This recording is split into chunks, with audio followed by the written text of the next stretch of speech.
गुरुग्राम हरियाणा में निकली सद्भाव यात्रा के दौरान राहुल गांधी ने बीजेपी सरकार और प्रधानमंत्री नरेंद्र मोदी पर जमकर हमला बोला। राहुल गांधी ने कहा, हरियाणा का चुनाव बीजेपी ने चोरी किया। मध्य प्रदेश, महाराष्ट्र, हरियाणा, बंगाल, आसाम, इन्होंने सिस्टम बना लिया है चुनाव चोरी करने का। लाखों नाम काट और जोड़ देते हैं। चुनाव आयोग मोदी के कंट्रोल में है। देखिए, हरियाणा के बारे में आप मुझसे अच्छा जानते हो। यहाँ का चुनाव बीजेपी ने चोरी किया। मध्य प्रदेश, हरियाणा, महाराष्ट्र, अब बंगाल, असम, इन्होंने सिस्टम बना लिया है चुनाव चोरी करने का।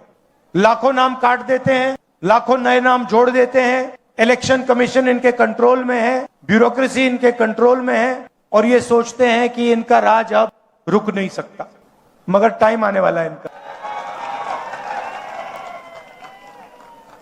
आप देख लेना, इनका टाइम आने वाला है, क्योंकि जनता को यह बात समझ आ गई है कि नरेंद्र मोदी जी, अमित शाह जी देश को बेचने का काम करते हैं। Airport, port, infrastructure, power plant, अब निकोबार आइलैंड में मतलब पूरा का पूरा वहां पे बेच रहे हैं अदानी जी को। तो जनता को बात समझ आ गई है, इलेक्शन चोरी होता है और फिर आपका धन आपसे छीना जाता है, अदानी अंबानी को पकड़ाया जाता है। राहुल गांधी ने आगे आरोप लगाया कि देश में बेरोजगारी लगातार बढ़ रही है। युवाओं को डिग्री तो मिल रही है लेकिन रोजगार नहीं मिल रहा है। पूरे देश में बेरोजगारी फैल गई है, युवाओं को रोजगार नहीं मिल सकता है। डिग्री मिल जाती है, प्राइवेट यूनिवर्सिटी में, कॉलेज में डिग्री मिल जाती है, मगर फिर रोजगार नहीं मिल सकता। छोटी industry, small medium size industry सारी की सारी बंद हो गई। सीधा सा मॉडल है, अदानी अंबानी जी को देश का धन दिया जाता है और चाइना का माल हिंदुस्तान में बेचा जाता है। युवाओं को इंस्टाग्राम, सोशल मीडिया, इसका नशा दिया जाता है। और अगर आप सबूत चाहते हैं कि नरेंद्र मोदी कंट्रोल में है, तो मैं आपको अभी सबूत दे देता हूं। कुछ दिन पहले यूएस इंडिया डील हुई, आपने देखा आपने? यूएस डील में हिंदुस्तान ने अमेरिका को क्या दिया और अमेरिका ने हिंदुस्तान को क्या दिया, मैं आपको बताना चाहता हूं। और इसलिए बताना चाहता हूं क्योंकि ऐसी डील कोई भी प्रधानमंत्री नहीं कर सकता, ना कांग्रेस पार्टी का, ना बीजेपी का, ना किसी और पार्टी का ऐसी डील कर सकता है। और अगर डील करी है तो अमेरिका के दबाव में आकर करी है। डील में क्या हुआ, हमारा कृषि का सेक्टर, उसको अमेरिका के किसानों के लिए खोल दिया गया।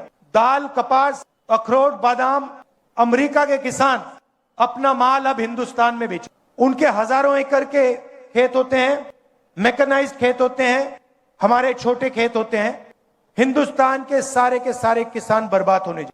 पहला काम नरेंद्र मोदी ने ये किया। दूसरा काम, नरेंद्र मोदी ने डोनाल्ड ट्रंप से कहा कि 9.5 लाख करोड़ रुपए का माल हर साल हम अमेरिका से खरीदेंगे। मतलब हमारे सारे के सारे कारखाने, सारी फैक्ट्रियां, स्मॉल मीडियम इंडस्ट्री सारी की सारी बंद हो जाएगी, अमेरिका का माल हिंदुस्तान खरीदेगा। तीसरी बात, और शायद सबसे खतरनाक बात, नरेंद्र मोदी ने अमेरिका से कहा कि हम उन्हीं से तेल खरीदेंगे जिनकी परमिशन आप हमें दोगे। आपसे पूछे बिना हम किसी से तेल नहीं खरीदेंगे, चाहे सऊदी अरेबिया हो, वेनेजुएला हो, इराक हो, ईरान हो। हिंदुस्तान तेल खरीदेगा तो अमेरिका से पूछकर, डोनाल्ड ट्रंप से परमिशन लेके खरीद। और चौथी बात, आपका सारा का सारा डेटा जो आप बातचीत करते हो, मैसेजेस भेजते हो, आपका मेडिकल डेटा, अस्पताल में आपका जो डेटा है, सारा का सारा नरेंद्र मोदी ने अमेरिका को पकड़ा दिया। तो ये 4 चीजें नरेंद्र मोदी ने अमेरिका को दी। हिंदुस्तान को क्या मिला? हिंदुस्तान को कुछ नहीं मिला, जीरो, कुछ नहीं मिला। हमारा टैक्स बढ़ गया, उनका टैक्स जीरो हो गया, हमारा डेटा गया, हमारा कृषि का सेक्टर गया, हमारी ऑयल सिक्योरिटी, एनर्जी सिक्योरिटी गई, हमारी इंडस्ट्री बर्बाद हो गई, अमेरिका का कुछ नहीं गया। राहुल गांधी ने आगे कहा कि नरेंद्र मोदी का सारा चरित्र और उनकी हिस्ट्री एप्स्टीन फाइल में दर्ज है। अमेरिकी राष्ट्रपति डोनाल्ड ट्रंप खुलेआम बोलते हैं कि मैं चाहूं तो नरेंद्र मोदी का करियर 1 मिनट में खत्म कर सकता हूं। राहुल गांधी ने इतना ही नहीं, अडानी को भी जमकर घेरा। राहुल गांधी बोले कि अडानी अगर भारत से बाहर गए तो उनको गिरफ्तार कर लिया जाएगा। अडानी कभी भारत से बाहर जा ही नहीं सकती।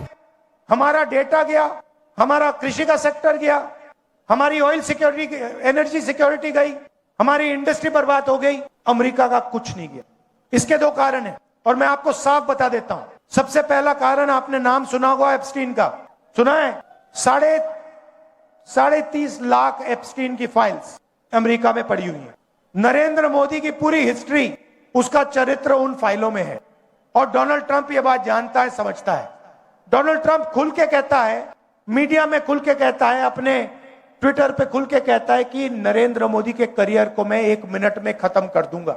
और दूसरा काम, अदानी कंपनी पर अमेरिका में केस लगा रखा है, क्रिमिनल केस। अदानी जी हिंदुस्तान के सबसे बड़े बिजनेसमैन हैं, अरबपति हैं, मगर हिंदुस्तान से बाहर नहीं निकल सकते, क्योंकि जैसे ही हिंदुस्तान से बाहर जाएगा, अमेरिका में इस पर केस है, क्रिमिनल केस है, इसको पकड़ के ये ले जाएंगे।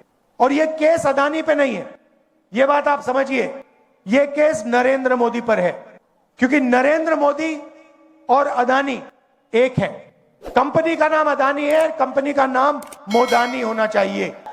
और ये पूरा देश जानता है, पूरा देश जानता है कि बीजेपी का फाइनेंशियल सिस्टम, बीजेपी का फाइनेंशियल स्ट्रक्चर अदानी है।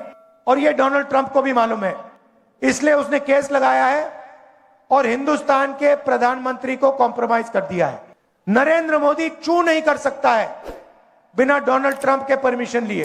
डोनाल्ड ट्रंप अगर इससे कहेगा तू जंप मार, नरेंद्र मोदी जंप मारेगा। यह हिंदुस्तान की सच्चाई है। राहुल गांधी ने कहा नरेंद्र मोदी टिक नहीं पाएंगे, क्योंकि जनता में इतना गुस्सा है कि उनको एक न एक दिन जनता का और पूरे देश का सामना करना ही पड़ेगा। चाहे जितना वोट चोरी कर लो, कभी न कभी आपको सामना करना ही पड़ेगा। और आप लिख के ले लो, आप लिख के ले लो, ये जो नरेंद्र मोदी है, जो आज हिंदुस्तान के प्रधानमंत्री हैं, ये टिक नहीं पाएंगे, क्योंकि जनता में इतना गुस्सा है। आपको जितने इलेक्शन चोरी करने कर लो, मगर अंत में जो जनता की सच्चाई है, जनता में जो गुस्सा है, उसका सामना आपको करना पड़ेगा। और जनता डिसाइड करती है हिंदुस्तान में क्या होगा। आप देख लेना, आपने देखा, पता नहीं, मैंने भाषण किया, यूएस डील पर भाषण किया लोकसभा में, मैंने एप्स्टीन का नाम लिया और नरेंद्र मोदी ने अमित शाह को इशारा किया कि भैया, इसको स्पीकर से कहा कि भैया बंद करवा। राहुल गांधी ने मोदी पर आरोप लगाते हुए कहा कि लोकसभा में मैं एप्स्टीन फाइल की बात करने जा रहा था, लेकिन नरेंद्र मोदी उठ के भाग खड़े हुए। नरेंद्र मोदी आंख से आंख नहीं मिला सकते। लोकसभा में मुझे बोलने नहीं दिया। मैं क्या बोलने जा रहा था? मैं एप्स्टीन की बात करने जा रहा था, मैं अदानी के बारे में बोलने जा रहा था, मगर नरेंद्र मोदी जी उठ के पार्लियामेंट हाउस से भाग गए। आंख में आंख नहीं मिला सकते, ये सच्चाई है। राहुल गांधी ने कहा ना हम ईडी से डरते हैं, ना सीबीआई से, ना नरेंद्र मोदी से। जो करना है कर लो, हम किसी से डरते नहीं। इनको ये पूरी देश का धन पकड़ाते हैं, इनके पास ईडी है, सीबीआई है, इनकम टैक्स डिपार्टमेंट है। और सीधी सी बात है, हम नरेंद्र मोदी से, ईडी से, सीबीआई से, इनकम टैक्स डिपार्टमेंट से डरते नहीं। कर लो जो करना है, कोई फर्क नहीं पड़ता। हम कांग्रेस पार्टी, आप लिख के ले लो, कांग्रेस पार्टी नरेंद्र मोदी को हराएगी और फिर देखना हम क्या कार्रवाई करते हैं नरेंद्र मोदी के साथ।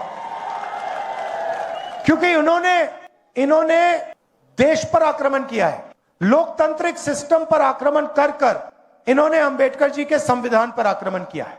संविधान पर आक्रमण किया है और आपका जो हक है, देश की जनता का जो हक है, जो संविधान में लिखा है, लोकतंत्र आपका हक है, उस पर आक्रमण किया है और लोकतंत्र को इन्होंने खत्म किया है। हम इस बात को नहीं भूलने वाले हैं, चाहे कुछ भी हो जाए। विचारधारा की लड़ाई है और दो ही विचारधारा इस देश में लड़ती है, राजनीतिक दो ही विचारधारा है, एक आरएसएस की, नफरत की, बंटवारे की, दूसरी कांग्रेस पार्टी, मोहब्बत की, एकता की विचारधारा। आप देख लेना, बाकी सारी की सारी पार्टियां इनके सामने नहीं खड़ी हो पाएंगी, एक नहीं हो पाएगी, और अंत में सिर्फ कांग्रेस पार्टी खड़ी होगी और कांग्रेस पार्टी इनको हराएगी। और हमारे जो बब्बर शेर यहां पे आए हुए हैं, आप याद रखो, आप किसी से डरते नहीं हो। आप याद रखो मैं क्या कह रहा हूं, नरेंद्र मोदी को, अमित शाह को कांग्रेस पार्टी हराएगी, बीजेपी को कांग्रेस पार्टी हराएगी। एक बार फिर मैं आपका धन्यवाद करता हूं।